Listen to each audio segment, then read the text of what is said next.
athletes turned therapists. Our focus in these episodes is to humanize the athlete experience beyond the lines of their arena. In this podcast, we will explore the whole athlete, highlighting the mental, emotional, and social aspects of their journey.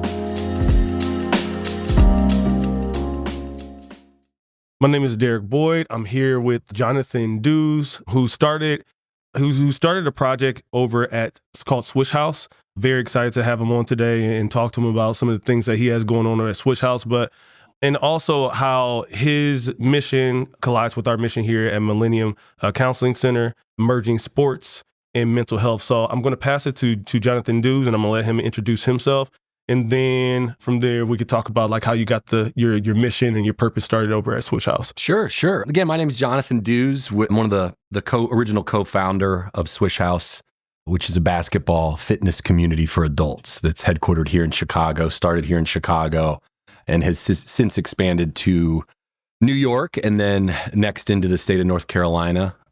And then hopefully darn near every town and major city on planet Earth is the long-term goal. Yeah. But that's who we are. Yeah. So thank you for having me. Absolutely. So just getting right started, what kind of birthed this purpose of starting Swish House? What is Swish House? Sure. How did you get started? There's a long-winded version of that, but I would say the very short version would be I came up with the idea originally with my best friend from childhood. His name's Dave Holtzmuller, who we grew up on the same street in a small town in southern Ohio near Dayton, Ohio.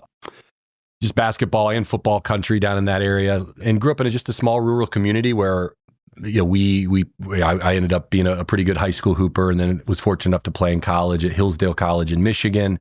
And we both, Dave ended up playing at William and Mary in college as well. And, we ended up coming up with this idea in our mid 30s, and originally came up with the idea in 2016 was when we first started executing it. But think of it as a marriage between, both of us. It starts with, a lifelong love for hoops. Both were good enough to play in college, then went on to professional careers outside of basketball. Awesome. Post-college, Dave into law, me into financial services, into, sales leadership roles within the 401k industry is where I've spent my career. But we had this idea, kind of two things birthed into one. One, there was just this mega rise in boutique fitness. Sure.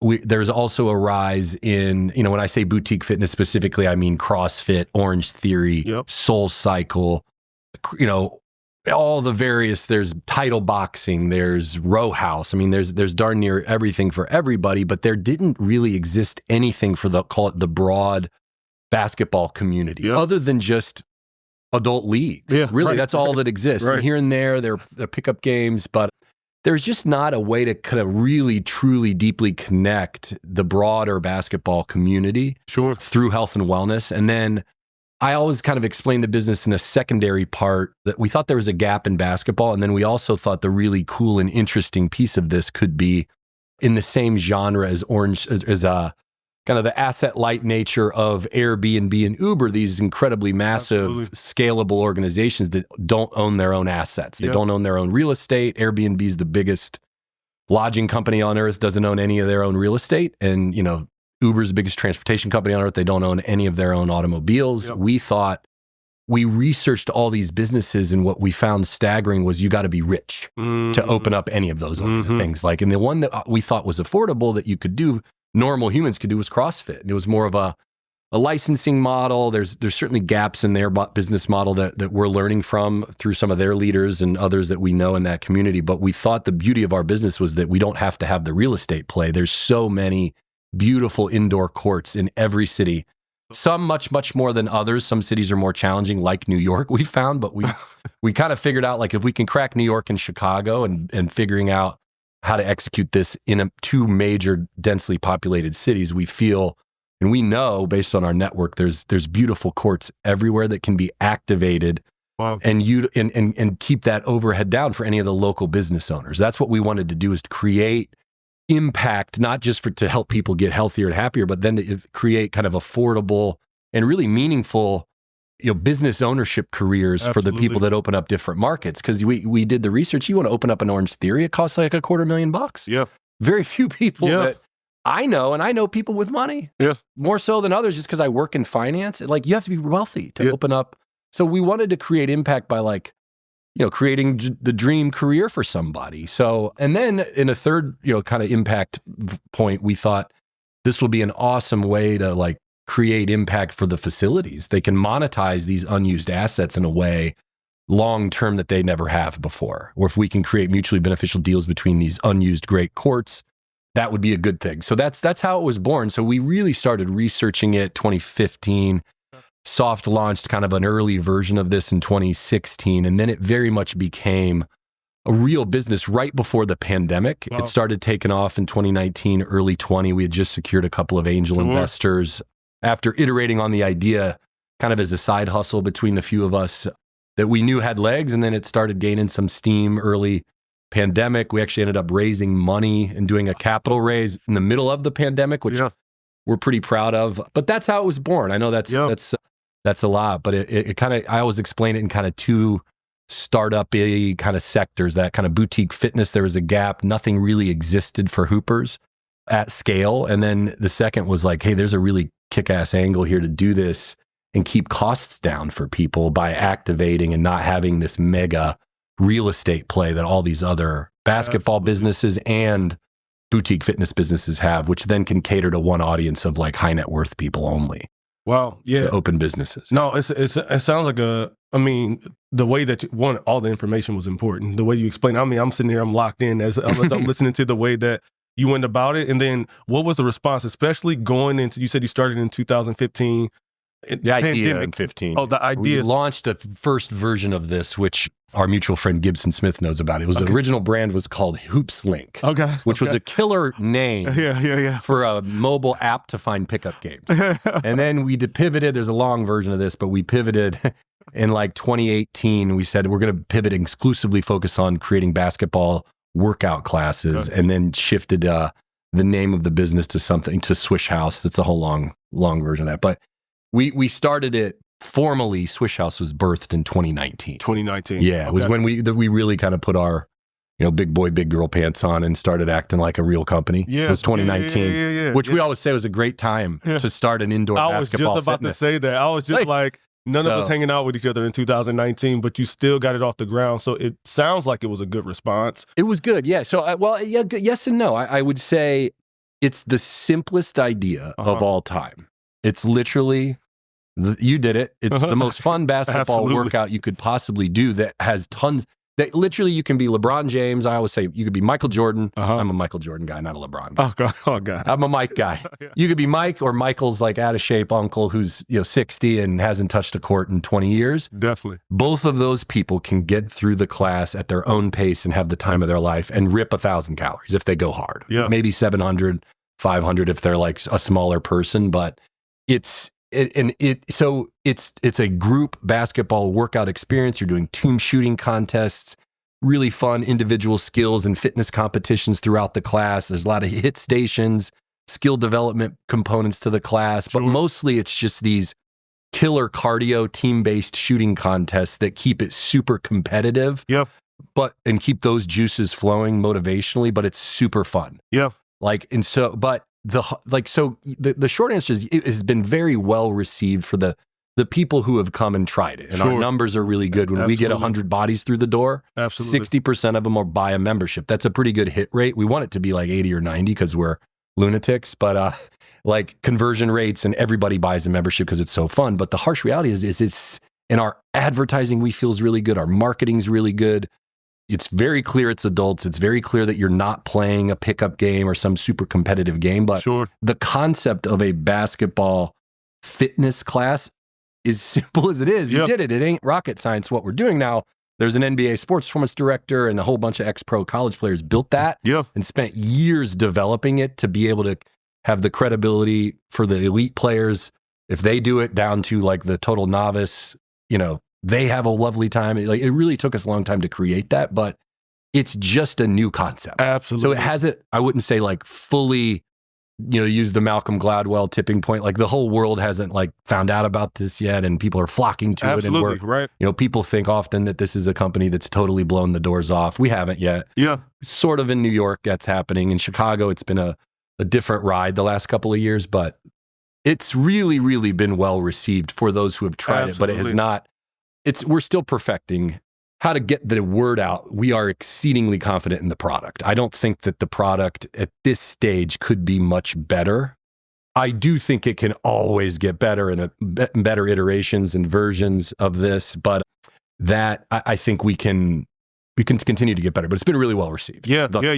Product. I mean, speaking from somebody who was a former basketball player himself, I felt immediately back like I was like, oh man, I feel like I'm back playing ball again. But it was competitive. I think one part that stood out to me that you just stated is that there was a lot of different people there, different like ages, gender, like there was a lot of different people from different backgrounds there and athletic abilities, but we all were impacted. Like we all were, it was a good workout and it was a fun workout. So I was like blown away by that. One variable that I thought about as I reflected from that day that I want to ask you about is I felt like you played a really big part in that, you being the person that was leading it and the energy that you brought and obviously the basketball knowledge and just the transitions between we went from one drill to the next drill. I was just like, dang, like Jonathon is running this really, really smooth. I was wondering what was like the screening process or like qualifications for the people that like the coaches that are running great question. Things. It's the most, I think it's the biggest selling point. I wouldn't say the biggest, one of the bigger 2 or 3 biggest selling points of the class, kind of hearkening back to the company has 50 investors, so 80% of the investors, 40 to 50 investors are former college or pro basketball players. Okay. I always make the joke, if you're a Kenny Powers, did you ever watch that show? Kenny Powers, the Eastbound and Down. It's a great, this is a somewhat tongue-in-cheek joke, but it's, it's a lot of, we've seen boutique fitness instructors or people who are, just killer, people that are killer in shape, not necessarily have done anything like, exceedingly great on any sort of field of athletics. And there's a funny line from Eastbound and Down where he's like, yeah, I don't care to be, great at working out. I play real sports.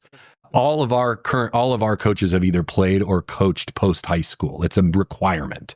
You have to have been part of that less than 5, I believe 3% of high school basketball players that go on and play in college. It's part of our brand to have an aspirational leader of the class who looks the part, can, when they're demonstrating, when they're walking you through it, when you look them up online, like, oh, Justin played at Eastern Illinois, Kristen played at Georgetown, Cameron played at, she played at Lehigh, Jonathon played at Hillsdale, a school that nobody's heard of. But, the point is, it's a really, credibility behind it.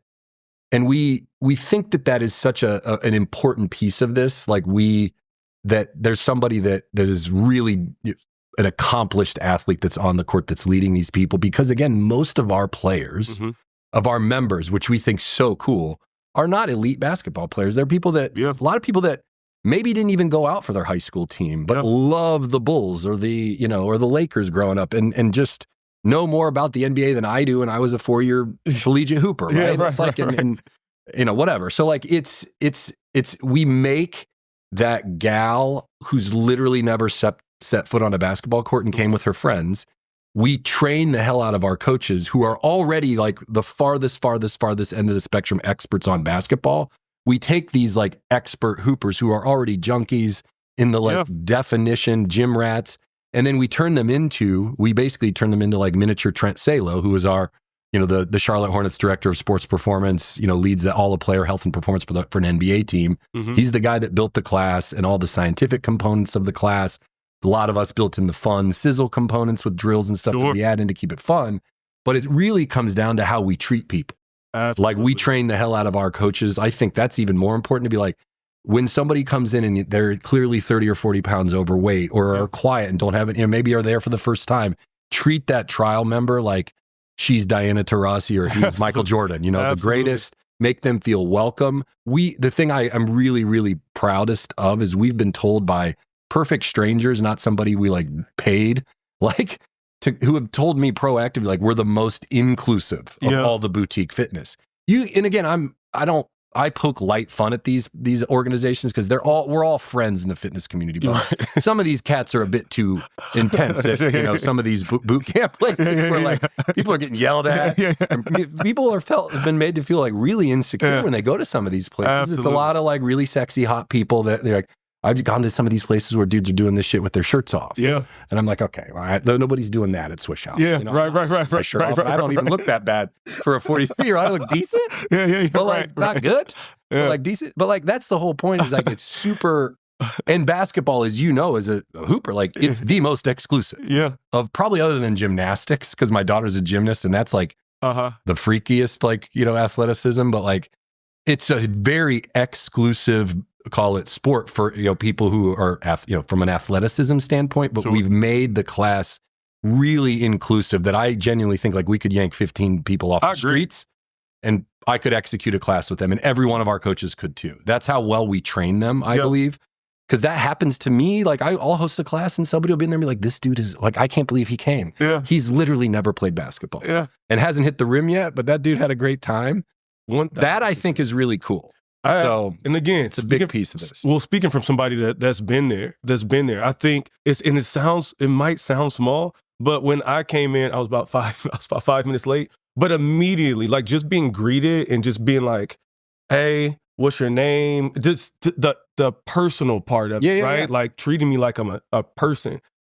Okay, I wanna, if it's okay, I wanna transition a little bit. Earlier, you were speaking about the coaches and the people that help running Swish House. And I was wondering, just from your perspective, how difficult has it been for you, for your friends to figure out like, what do I do with my life after sport? This identity that I've literally poured everything into, it's over. And it's like, what do I do now? Like, what has that journey been like for you, from the people around you? Sure. That you know about?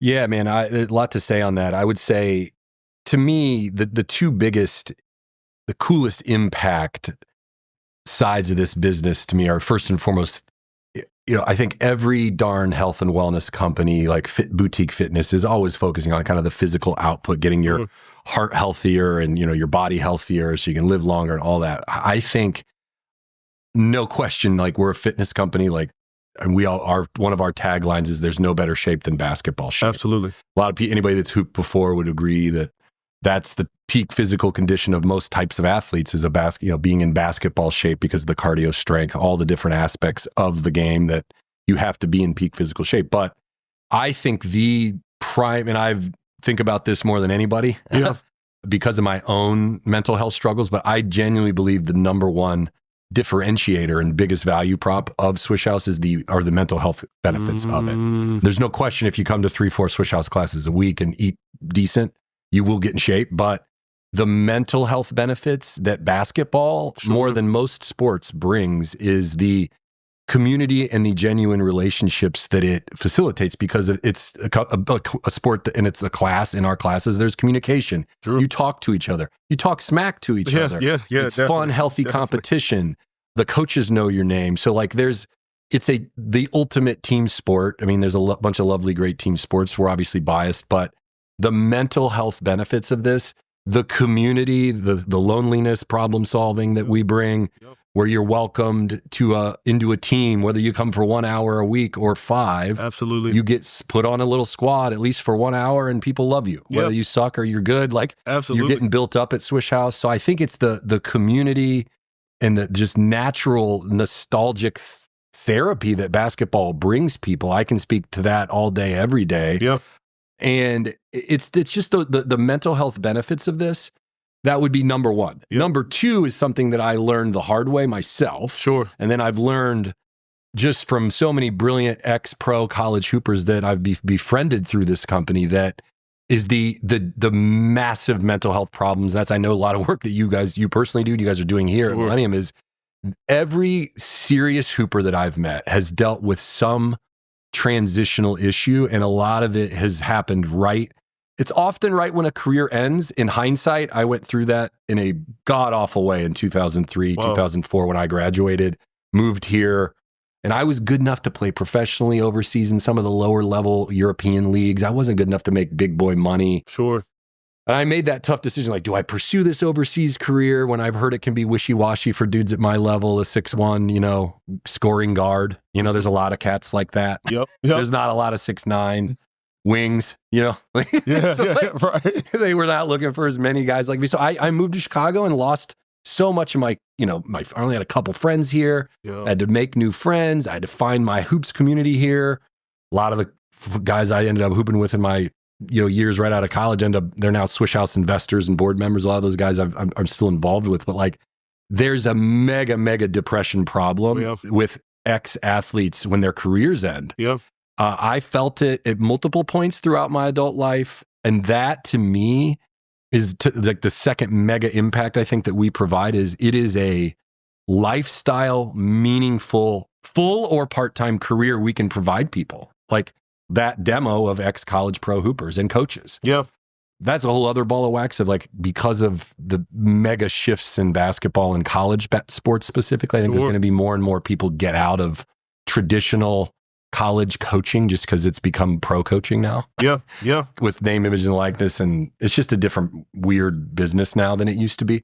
So I see this being a really killer, impactful, lifelong career for people. And that to me was something I didn't take into consideration is like, this is a way for that ex-collegiate or pro star to stay connected to basketball. Absolutely. Whether it's, we have, this guy, Justin Earls, who's our superstar coach here in Chicago. He's a social worker, amazing guy, played at Eastern Illinois, was a star at De La Salle High School. Sure. He makes a nice side hustle living for us the last 4 or 5 years. Mm-hmm. It's not his full-time job, but he's a former he's a 6'7" stud, looks like an NBA player. You know what I mean? Like magnetic guy. And, maybe he ends up working for us, full-time someday. I don't know. But it's a killer side hustle for a guy like that. Absolutely. And then then you take Paul Vitelli, who's my business partner, had, bopped around in different careers in finance and this, startup community. Like Paul's now a full-time number one partner and co-leads the company with me and Kristen Heidloff. But, he's a Yale grad, former pro hooper overseas in Italy. And, he played in the Ivy League, played professionally in Italy. And this is his full-time job. And he's got a major equity stake in our company and a full-time career in basketball doing something that he loves. And so those are two careers that, 4 or 5 years ago, these guys didn't know who Swish House was. And there's people like Paul, Kristen, and Justin in every city on this country that I am 100% certain will want to work for us and with us as either part-time staff, or a full-time business owner, operator of a location or whatever that may be, right? So it's those two things and, but the mental health benefits of this, I mean, that's why I'm here chatting with you guys, man. I mean, it's those things and it's twofold, for the members and for the staff, that I think that it's two huge things that we do that I'm really, really proud of. Yeah. You mentioned the hardship of transitioning from sport, and just trying to figure out like what do I do, and the benefit of like community specifically with Swish House again. And I think that's for me personally as somebody who also was a basketball player and then transitioned out. Yeah, the community piece was the one of the top losses for me that were difficult. Yeah, but a couple of people have heard my story, but just from a quick glimpse. What made it hard for me and what made it hard for you are going to be two completely different things. And I think I often say when being a black male, there's not a lot of spaces where I personally felt that I could be seen or I was glorified or I was celebrated. And basketball is one of the spaces for black men to be celebrated. You can do rap, or entertainment, or you can do basketball, football. Those are like the spaces where it's like girls like you, teachers like you, parents love you, right? And then to lose that, and this is like, I'm going to go off to just school. Like all the glory is gone immediately. So for me, it wasn't just I'm losing this identity that I put all my energy to. It's like everything that I had that people celebrated me for. There's no other space on earth for that for me. I know. And so the loneliness, the isolation, addictive too, which is a problem. Oh, and it's right, exactly. That's the glory and like the that sort of. Just the attention, the love, and the just, all that stuff. And then all of a sudden, especially imagine if you play, especially if you and I played at small colleges, what if you played at Michigan? Yeah. What if you played at Notre Dame or USC? It's that harder. And like I always say, like the guys and gals that had, like, I learned a lot of this from my, very close friend, Trevor Huffman, Sure. who you've not met, who lives in North Carolina, is getting some of that business off the ground for us. But he's the one of the main guys that started this with us here in Chicago.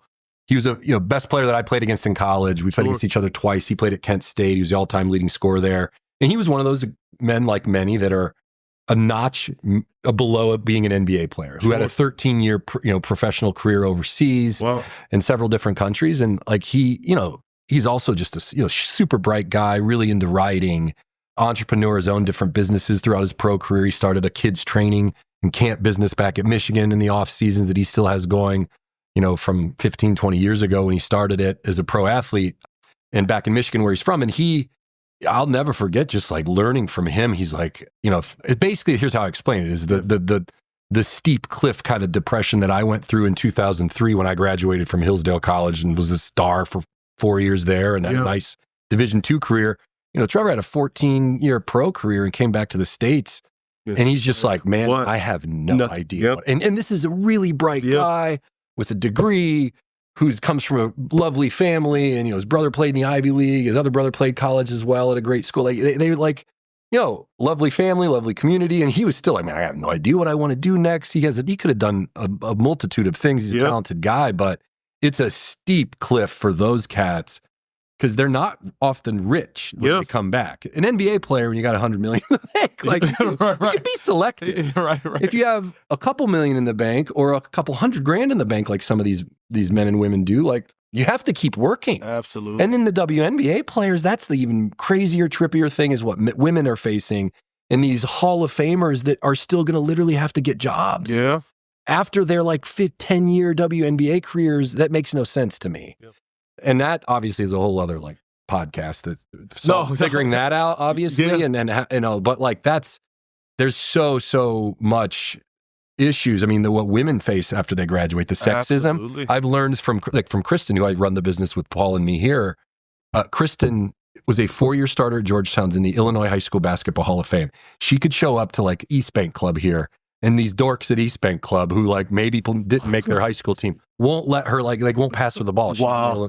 They're because she's a woman, and they don't know when they look at her because she's a short gal, they don't know that she's 10 times better than every man on the court, more than likely at these pickup games. And it's even harder for women to find their community after they graduate. Yeah. Because even bad male players will hog the ball and not pass it to them, and won't even it's just, and people there's a lot of sexist men when it comes to hoop. Absolutely. And I'll freely admit on air that I felt that way 8-10 years ago until I actually, you want to know why I felt that way? Because I never played with women. Absolutely. Because I'm an asshole. Oh, absolutely. Now I've learned, and you know that, and we want to solve for that by giving, we're leading the whole development on 2025 on growing our women's following and just getting more women to try the classes, because obviously that's important. But I love that you put that on this platform, to be honest. You talked about inclusivity within Swish House, and then evident of personally how you've challenged yourself, right? There's some things that you had to unlearn yourself, just being socialized as a man, and just I hadn't been exposed and been around listening to women's stories as often. It completely changed my mind. Same thing with me as being a therapist as well. It's I'm in this field, and most of my colleagues are women. My supervisors are women. Most of the people that come into therapy are women, and it helps you unlearn some of those things. And I'm like, man, we can have an entire podcast about the importance of just being exposed to just different populations and communities and stuff in order to help. I couldn't agree more. And to me, that's the best. Basketball. I tell everybody, including my kids, it's the reason I have Black friends, Hispanic friends, Islamic friends, Jewish friends. It's that one reason, basketball. Yeah. That's it. Atheist friends. How about that? People that, it's the reason I have lesbian friends, gay friends I've met, there's that the basketball to me is the ultimate, just equalizer and just brings every demo together, rich folks, poor folks, middle-class folks, just every sector of the world together. And that's, what we think is the best part of this is it's just such an inclusive piece of the world on the basketball court. I love that. One thing that I want to point out that you said in relating it to the mental health pieces, because people from different backgrounds play basketball, and all of us have different experience. I told you what it was like for me as this black guy, what it's like for a woman. Like the transition is different for different types of people. And I wonder for you, what were the things that you pulled onto to like from sport that helped you transition? Was there any like mental skills that you were able to use or things that you learned from basketball that helped you make that transition after sport a little bit easier for you? No question. And some of the mental health issues I faced were not directly from my transition, but I'll speak to both. But I would say that the transition, for me, like as I mentioned, I was kind of one of those tweener guys that was, I had a really good college career. Yeah, had my junior year, maybe been my senior year. It was, I just had, I probably would have pursued it even harder. We had kind of a letdown in my senior year of like our squad, and I personally didn't have as good of a season. But like I might have gone harder at playing professionally, but I didn't, and I just got a job here in Chicago as a sales guy, like a regional sales guy with a big machinery industrial equipment company out of Detroit, and like I hated it, but I won't even speak to that job. But like it got me to Chicago. But I then got into finance through my brother because I basically do whatever my older siblings tell me, especially back then. My brother was a financial advisor, and he had some friends that were hiring at this Chicago company, and I just remember like getting a job there, and I had no idea. Literally, my ass for my elbow on financial services. I hated that in college too, but it was too hard. But math is not my thing. But finance guy, math is not my thing. I remember they just were like, our best internal sales guys make 50 outbound calls a day. And I remember just being like, all right, I'll do like 150. You know what I mean? Like, and I was like quickly the number one internal sales. Literally, that's how I got into finance. I got this job. I had no idea what the hell was going on at the job product wise, but I became quickly one of the best internal sales guys, and I learned finance along the way. Interesting. We still, have done pretty well in that world over the years, like in the 401k industry. But I just remember like taking like, I had that mentality, like I heard like, okay, this guy shoots a couple hundred threes a day. I'm going to shoot 300. You know what I mean? I'm going to just like apply that work ethic to my day job. And like, that was how I got through. Like, okay, if I'm not going to hoop, I'm just going to like tie that work ethic to exactly what I need to do to be successful in this next phase of life. And it got me through. And then the long-winded, the quick and dirty is like, I got into financial services. I did pretty well there. And then I ended up just having this idea to just have a side hustle in basketball. And I had a kids training business for years where I just marketed my expertise on like personal and private group training to kids for years. And then like, I've always kind of had my hand in basketball. I volunteered as an assistant 1 year. So I always tried to stay connected. If like, hey, I'm not going to make a full-time career of basketball, I'm going to try to stay connected to it. So that was how I scratched my itch. And then, I ended up meeting a bunch of dudes, forming a community here. We all played in like all the top leagues in the city here for years. So I managed my transition pretty damn effectively, but I'm also like a lunatic. I'm like a complete like extrovert.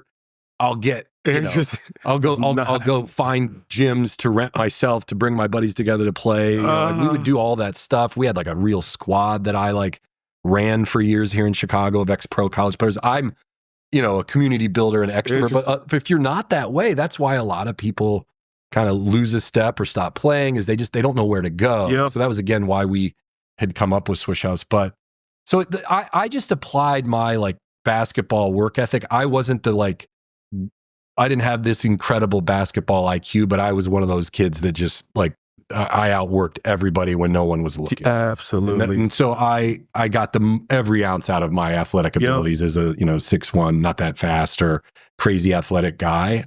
I got every ounce out of it. But where I would say like mental health wise for me, when things became a problem was I had let myself go physically after getting married, having kids, call it 2012, 13, 14, 15, I really let myself go. I kind of lost my basketball community because, I was having kids. I was traveling a ton in my day job. I wasn't able to get to all my runs and get to like as many workouts. I tried doing half marathons, triathlons, joined a CrossFit gym. A lot of my boys started moving to the burbs, and we didn't have the run that I had, the pickup game that I had run for years. And I I really let myself go and, started, partying a little too hard and kind of, this is, about 10 years ago, and just got out a little bit out over my skis, if not a lot out over my skis. Physically, I got up to almost 250 pounds. I was 200, 205 pounds in college by playing weight. Really let myself go physically. And then mentally, man, I think, without disclosing too much, man, addiction and alcoholism has run in my family, and I've seen that, and I have too many good friends I've seen go, and family members go dark in the alcoholism front. My industry, it's rampant. A lot of folks that are business travelers, you're either the guy that's out partying all the time or the guy that's doing Ironman and getting up and running in the mornings when you're a business traveler. And I really personally kind of let myself go physically, and then I got into some really awful habits, and, just started, I knew that I had some things going on upstairs depression wise that I probably wasn't dealing with. And I think I just was self-medicating on some habits and things that I shouldn't be doing. And I decided very, very, very seriously about 10 years ago to seek therapy. And I had happened to meet a guy who's been my therapist for 10 years, who specializes in men with similar issues to mine, mental health wise. And about 10 years ago is when I actually got it together and sought mental health, professionals to help me. And realized, I don't think I'm going to figure this out myself. I need a professional who knows my issues intimately. So it was about 10 years ago on the dot. Oddly, this is when we're having this conversation, which is one of the reasons I really wanted to at least share a bit of my story on this stuff, is that I really got out over my skis, as really more preventative maintenance before the wheels completely came off. And I saw them potentially really coming off for me, and as I had for other people, had seen that happen to other people like me, and got ahead of it. And the output of my addressing my mental health and kind of taking all of the bad habits and call it bad energy and negative thoughts and bad feelings I was having about where I was in life, I've kind of channeled into Swish House. A lot of people don't know that, but the output of my mental health assessment and understanding is kind of taking all the bad things I was doing 10 years ago and putting it into good things, which is, I've always really had my family at the focus. That's never been a problem, but the things I was doing, just in my spare time weren't the healthiest. And I said, hey man, you can either go two paths here, get it together, be, really take a hard look in the mirror, or be in denial and just keep going down the kind of path that you're going, which you're making money, you're doing fine on paper, but I was not good upstairs or inside. And I started I sought therapy and kind of got my arms around everything. And a major output of it is, number one, Swish House exists and is helping a lot of other people. Beautiful. But I'm 43. I'm in the best shape I've been in since I was a college basketball player. 43, almost 44. And that is cool, but I look good and feel good, physically, but thank God I got things. I'm still struggling at times, as we all are mentally, man. Oh, absolutely. Absolutely. It's all ups and downs, but the lows aren't as low and the highs aren't as high, if you catch my drift. Yeah. You know what I mean? Absolutely. Absolutely. Man, do I appreciate the vulnerability and the rawness of that story. And there's just so much truth to it. And one thing there was two things that I took when I was listening to you. One, when we lose something that's important to us, whether it's a sport or whether it's your family member or whether, these things that bring us pleasure, sometimes we're trying to replace those things the best we can, right? I know. Right? And you got to get your fix. That's it. You're trying to do it to the best resources that you have.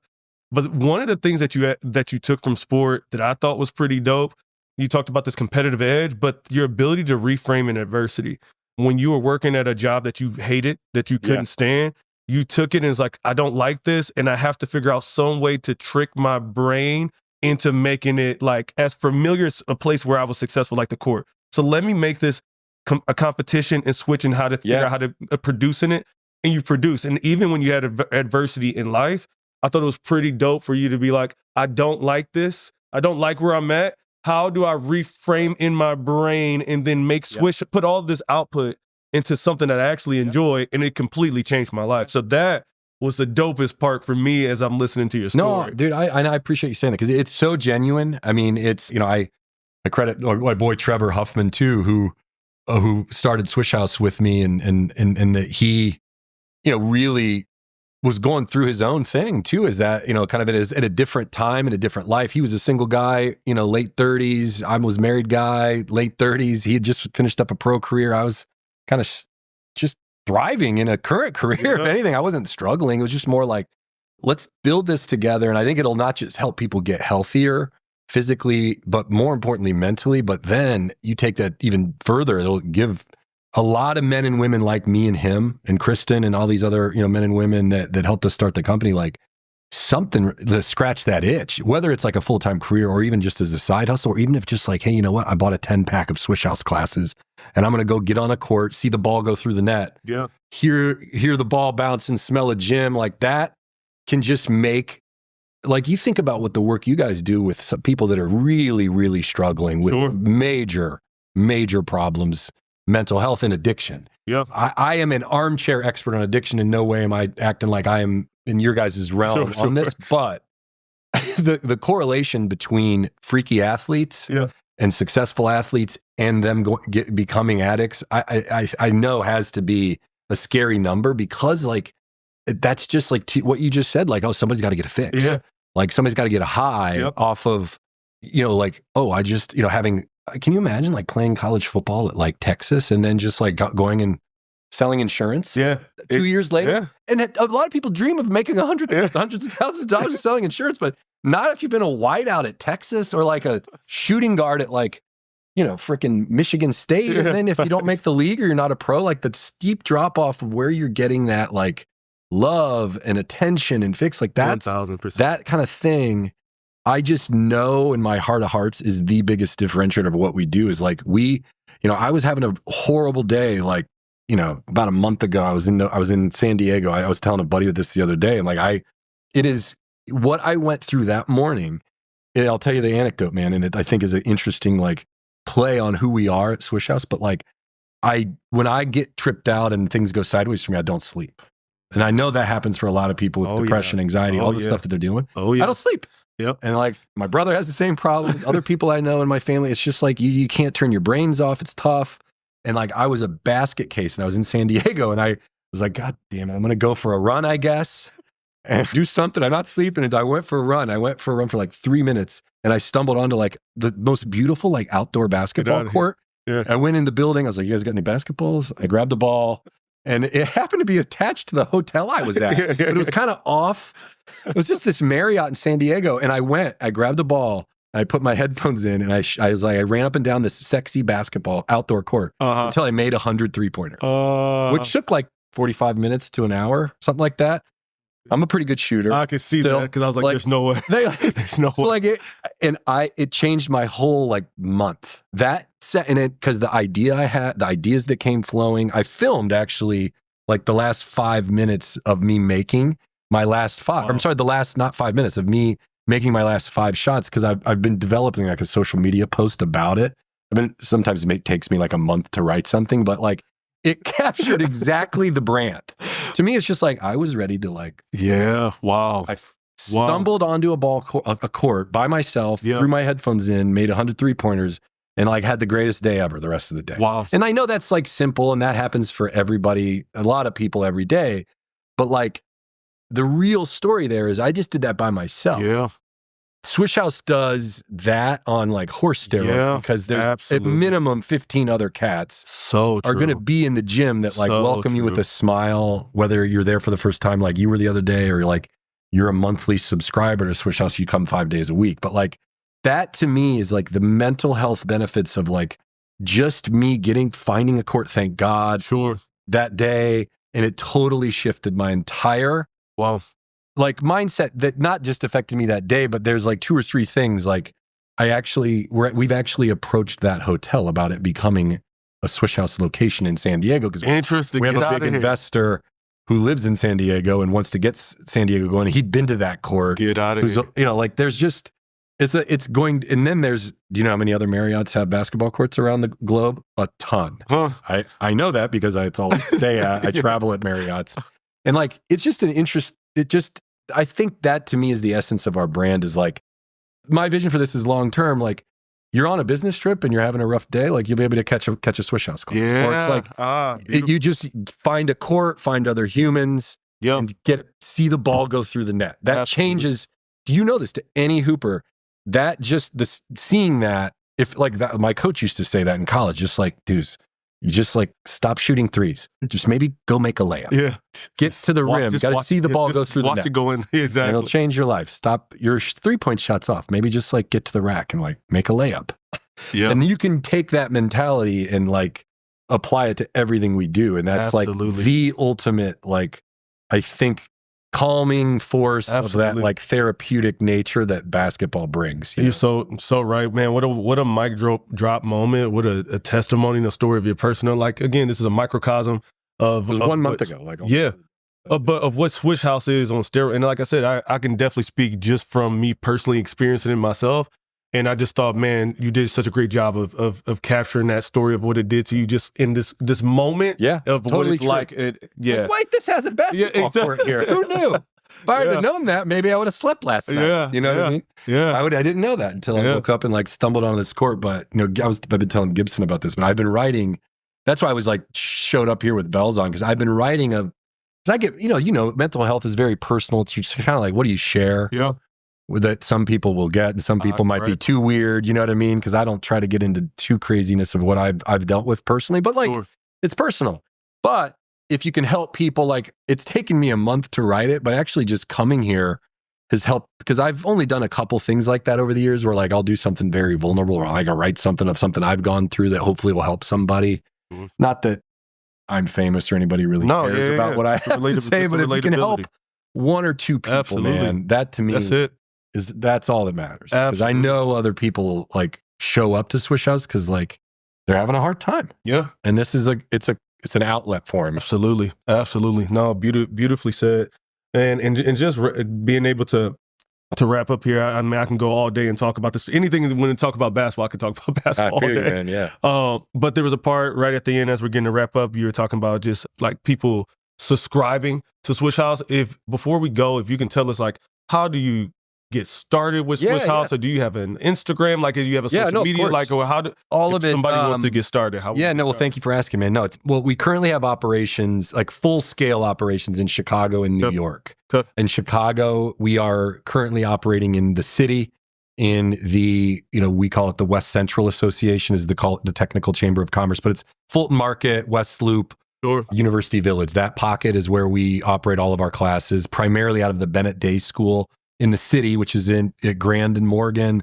We got to help co-design and co-tenant a really awesome new gym there, where you attended. Yep. We also have a deal at UIC where we operate on UIC's rec center at Halstead and Harrison. They've got indoor and really pimped out outdoor courts right there. Those are our two hubs in the city, UIC and Bennett Day School. And then we're operating on the western Chicago suburbs of River Forest, Naperville, and Glen Ellen. So that kind of DuPage County, that neck of the woods, western suburbs. And then in New York City, we are out of Brooklyn, New York, Greenpoint, Brooklyn, soon to be downtown Brooklyn, the Upper East Side, and the financial district, kind of Wall Street area of New York. So we've got 3 spots in New York, soon to be a 4th. Really exciting deal we just struck with Long Island University, Brooklyn. In downtown Brooklyn, we'll be operating out of their Division I facility. Their actual arena is going to become a location partner. Rod Strickland's the head coach there, which is kind of a cool deal sweetener to get to work with like one of my best favorite players as a kid. And then, we're not working directly with him day to day or anything. We're doing an NIL deal with some of their players, which is kind of cool. So, and then, so it's just www.swishhouse.com and then at Swish House Fit is our Instagram. And then LinkedIn, we have a major presence on LinkedIn as well. Like, I think we're one of the few boutique fitness who we tap into LinkedIn to the highest degree. It's a network that already exists. Like we always joke, like a lot of these other fitness companies have a way steeper hill to climb. They have to go build their community and get people to come try Orange Theory, come try Soul Cycle, CrossFit. Like the basketball community already exists. So we're just trying to tap into it. And, most of our people are working professionals. And I always say like, not everybody has Instagram, Facebook, or X or TikTok, but if you're a working professional, pretty much everybody has LinkedIn. So follow us on LinkedIn. I think that's also the best place for our demo of members is all over LinkedIn. Yeah. So that we're big on LinkedIn and Instagram. Well, at Swish House Fit. So. Okay. All right. Well, I definitely appreciate it. Again, speaking from somebody who's experienced it, Swish House myself, I highly recommend Swish House. I told you immediately. I contacted my girlfriend who's a hooper herself, and immediately she's like, never even heard of anything like this. Absolutely, let's sign up for a class. So if you are interested, again, you don't necessarily have to have an athletic background. It is truly inclusive for all ages, people from all different walks of life. And man, it's truly a good workout and a fun workout, most importantly, and a great community to be a part of. So for all the listeners that are listening, I would definitely check out Swish House. And I want to thank Jonathon Dues for coming in and speaking today. It's my pleasure. And I would say last thing, we have memberships for everybody. Like if you want to just do a drop in, you can pay to just as you go. There's 10 packs of classes all the way up to you can do an unlimited subscription and come to as many classes or pick up games that you want. It's really, some of our members, this is their exclusive, call it gym membership or fitness subscription. Yeah. Several of our members, this is their they might go to, Soho House or something like that, or, Lifetime Fitness and then have, a few packs, a few classes a week on the side here that kind of scratch their basketball itch. So it's not an all or nothing type of deal with us, which is, I think, kind of cool. It's truly for anybody. And then membership types. Sure. For everybody too. Awesome. Well, yeah. Again, guys, make sure you check out Swish House, and I'm probably going to be there sooner or later. I definitely will be there. This coming up Saturday. So right on. Well, thank you again, man. Thank you so much. Absolutely.